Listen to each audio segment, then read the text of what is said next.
E aí pessoal, vocês estão assistindo mais uma aula de História, eu sou o professor Gilson, você está na Escola Virtual da Força Sindical. Na aula de hoje nós vamos abordar um tema também que é muito interessante, principalmente para quem quer prestar o vestibular no futuro, que é a formação das monarquias nacionais. Então, primeiramente, nós estamos falando em Europa Ocidental, falando ainda na Baixa Idade Média e nessas alterações que vão ocorrendo com o declínio do feudalismo. Então, na Baixa Idade Média, para entender um pouquinho aí como essas monarquias se formaram, nós vamos voltar um pouquinho lá no feudalismo e entender como funcionava o sistema feudal, que vai estar também no outro vídeo sobre o feudalismo que você pode estar acessando.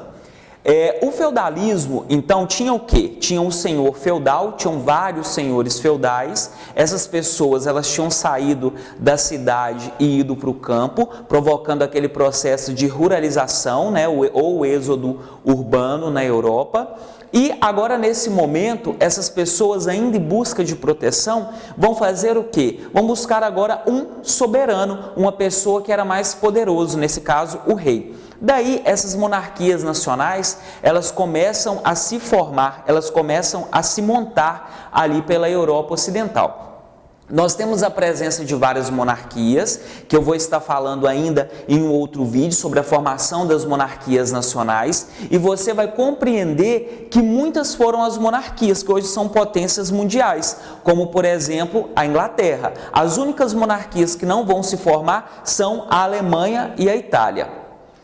Para entender, então, voltando aqui nesse processo de monarquias nacionais, nós vamos também levar em consideração as classes existentes, que eram elas o clero, né, a igreja, que comandava parte de tudo ali. Nós tínhamos, então, os nobres, nós tínhamos os burgueses e os camponeses. No sistema social, não vamos ter muitas alterações, porque os camponeses e os burgueses, eles continuam sustentando o clero e a nobreza. A definição de monarquia, então, como nós já sabemos, é o quê? O governo de um só.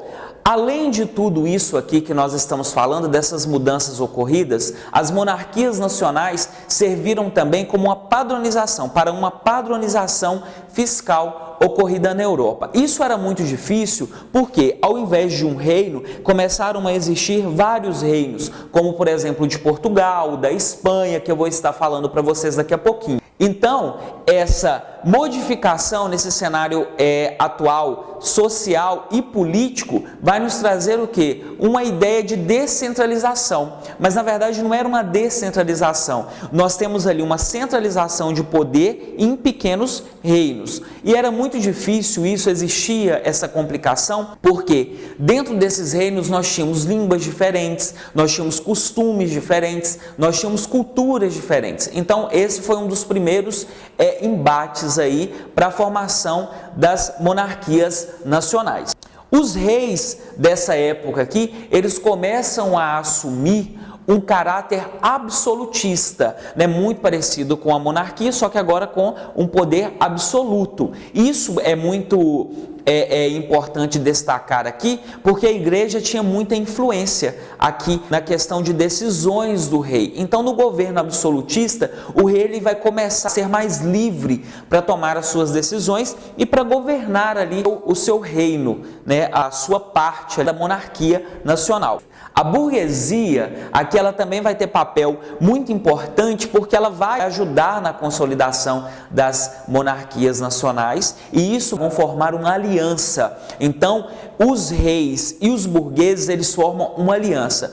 Tudo com base de interesses, com apoio, porque os burgueses também queriam o quê? Um apoio do rei, principalmente para a questão do comércio, do livre comércio. Os antigos senhores feudais aqui também vão compor uma classe agora, uma classe da aristocracia rural. Eles também vão se tornar aí mais uma classe existente na Europa nesse período. E o mais interessante aqui é a forma com que o rei faz para evitar conflitos internos na Europa. Por exemplo, ele atende meio que as vontades aqui da aristocracia rural exatamente para manter a paz e a ordem no reino. Então, nós podemos aqui voltar a falar dessa aristocracia rural como uma classe parasitária, como eles vão ser chamados aí por esse período, por não interferirem tanto na economia, mas se estabelecerem ali como uma classe social existente.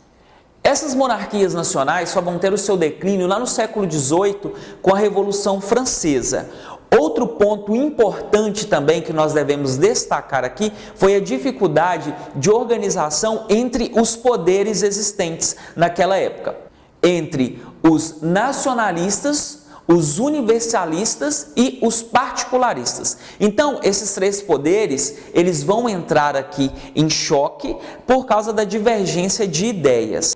Então nós tínhamos os nacionalistas que compunham a classe dos reis, então os reis compunham essa classe, as monarquias estavam compostas nessa classe aí denominada nacionalista. Do outro lado, nós tínhamos os universalistas, que eram compostos pelo clero, pela igreja, que também tinham grande influência ideológica aí sobre a Europa. E por último, nós tínhamos os particularistas, o próprio nome já diz, eles tinham meio que uma ideia bem particular. Essa classe, particularista, era composta pela nobreza feudal.